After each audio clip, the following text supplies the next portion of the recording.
जरा सोचिए, अगर वो हाथ जो माँ बनकर एक बच्चे को गोद में उठाते हैं वही बच्चे की मौत का कारण बन जाए।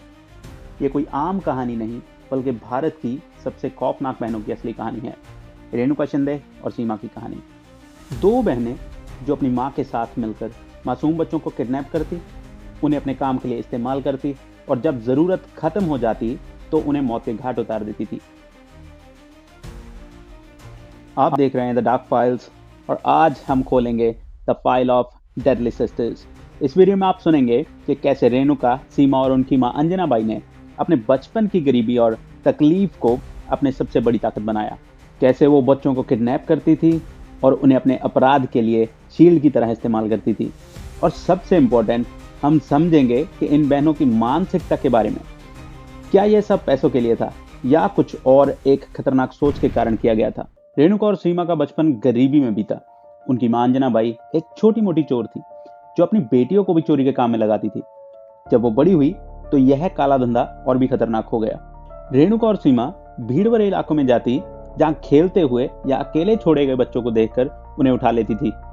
मां अंजना बाई के कहने पर वो उस बच्चे को प्यार से गोद में उठाती थी, जैसे कि अपना ही बच्चा हो। जब वो चोरी के लिए भीड़ में घुसती थी तो वह बच्चा उनकी शील्ड बन जाता था। यह सिलसिला रुकने का नाम नहीं ले रहा था। जब भी कोई बच्चा उनकी पहचान का खतरा बनता तो वो उसे एक चीज की तरह ट्रीट करती और काम खत्म होने के बाद उसका गला घोंटकर उसकी बॉडी को सड़क के किनारे, नाले में या कभी चलती गाड़ी में से बाहर फेंक देती थी। फिर 1996 में जब पुणे के एक बाजार से एक बच्चा गायब हुआ तो उस बच्चे के माता पिता ने पुलिस में शिकायत दर्ज कराई। पुलिस ने इस मामले की जांच शुरू की और कुछ चश्मदीदों ने बताया कि उन्होंने उस बच्चे को दो महिलाओं के साथ जाते हुए देखा था। लेकिन इन बहनों की किस्मत तब पलटी जब रेणुका के पति किरण शिंदे ने पुलिस के सामने आके बयान दिया। किरण को इस बात का एहसास हो गया था कि अगर वो अपनी पत्नी और सास के खिलाफ गवाही नहीं देगा तो वो भी इस दलदल में फंस जाएगा। किरण शिंदे आगे जाके पुलिस का मेन गवाह बना और उसने पूरी कहानी पुलिस के सामने खोल दी। कैसे बच्चे उठाए जाते थे, कैसे उनका इस्तेमाल चोरी के लिए होता था और कैसे काम खत्म होने के बाद उन्हें बेरहमी से मार दिया जाता था। इस गवाही के बाद 1996 में पुणे पुलिस ने रेणुका, सीमा और उनकी मां अंजना बाई को गिरफ्तार कर लिया। पूछताछ के दौरान उन्होंने अपने अपराध कबूल कर लिए और उनके द्वारा बताए गए ठिकानों से कई बच्चों की लाशें बरामद हुई। अब सवाल ये उठता है कि कैसे एक माँ और उसकी दो बेटियां जो खुद बचपन में मासूम थी इतनी बेरहम बन गई। उनके दिमाग में क्या चल रहा था। चलिए समझते हैं इस अपराध के पीछे का मानसिक पहलू। अंजना बाई ने रेणुका और सीमा को इंसानियत नाम की कोई चीज नहीं सिखाई थी। उन्होंने अपनी माँ को दूसरों का सामान चोरी करते हुए, झूठ बोलते हुए देखा था। जब माँ ही ये सब कर रही थी तो दोनों बहनों को इस गलती का एहसास कैसे होता। हम इस केस को डीह्यूमनाइजेशन के एंगल से भी देख सकते हैं। जब आप किसी इंसान को इंसान के रूप में नहीं बल्कि एक उपयोगी वस्तु के रूप में देखते हैं तो आपके अंदर का दर्द मर जाता है।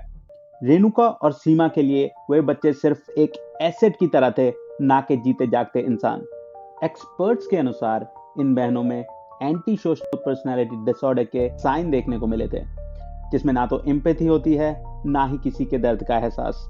इसी विकार के कारण वो किसी की तकलीफ को महसूस नहीं कर सकती थी और अपने फायदे के लिए कुछ भी करने के लिए तैयार थी। जब वो किसी बच्चे को किडनैप करती थी तो वो कंट्रोल महसूस करती थी।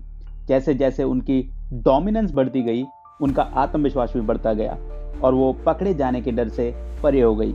हर बार जब वो किसी बच्चे को नुकसान पहुंचाती थी तो उन्हें लगता था कि वो सिचुएशन पर पूरी तरह हावी है और यह एहसास उन्हें और क्रूर बनाता था। लगातार अपराध करने के बाद उनके दिमाग ने इसे एक आम सी चीज समझना शुरू कर दिया था। बच्चों को उठाना, मारना उनके लिए रोजमर्रा का काम बन गया था। अपने अपराधों को सही ठहराने के लिए उन्होंने अपने दिमाग में यह धारणा बना ली थी कि ये बच्चे एक साधन के अलावा कुछ नहीं थे। यह मानसिकता उन्हें अपराध करने के बाद भी शांत बनाए रखती थी। गिरफ्तारी के बाद 2001 में कोल्हापुर सेशन कोर्ट ने रेणुका और सीमा को मौत की सजा सुनाई। 2004 में बॉम्बे हाई कोर्ट ने इस फैसले को बरकरार रखा और 2006 में सुप्रीम कोर्ट ने भी यही सजा को जारी रखा। इसके बाद भी 14 साल तक उनकी मर्सी की पिटीशन चलती रही। 2022 में बॉम्बे हाई कोर्ट ने उनकी मौत की सजा को उम्र कैद में यह कहते हुए तब्दील कर दिया कि इतने सालों तक डेथ रो में रहना अपने आप में एक मेंटल टॉर्चर है। आज ये दोनों बहनें येरवड़ा जेल पुणे में अपनी सजा काट रही हैं। तो यह थी रेणुका शिंदे और सीमा की कहानी की फाइल। दो बहनें जिन्होंने अपनी मां के साथ मिलकर कितने ही बच्चों को मौत के अंधेरे में धकेल दिया। लेकिन सवाल यह है, क्या मौत की सजा को उम्र कैद में बदलना सच में न्याय है? क्या आपको लगता है कि ऐसे अपराधियों को कभी माफी मिलनी चाहिए, या फिर ये जिंदा रहने के भी लायक नहीं है? अगर आपने द सेवर्ड फीट मिस्ट्री की वीडियो को अभी तक नहीं देखा, तो यहाँ पे क्लिक करके आप उस वीडियो को देख सकते हैं।